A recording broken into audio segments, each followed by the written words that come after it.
Evet, Sanyong Rexton Offroad denemesi. Yer Rize Ardeşen. Bilinmeyen meçhul bir dere yatağı.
Selamünaleyküm. Denize böyle mi gidiliyor?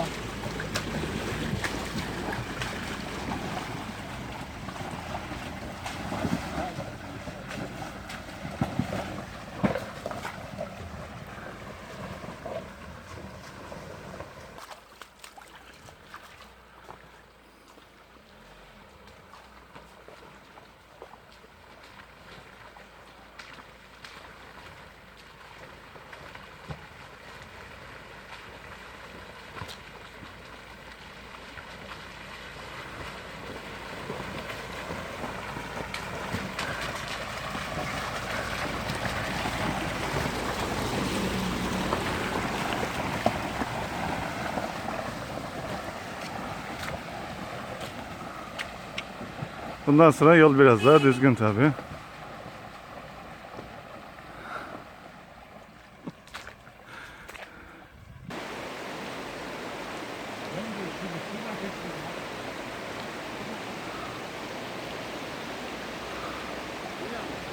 Bir dakika dur.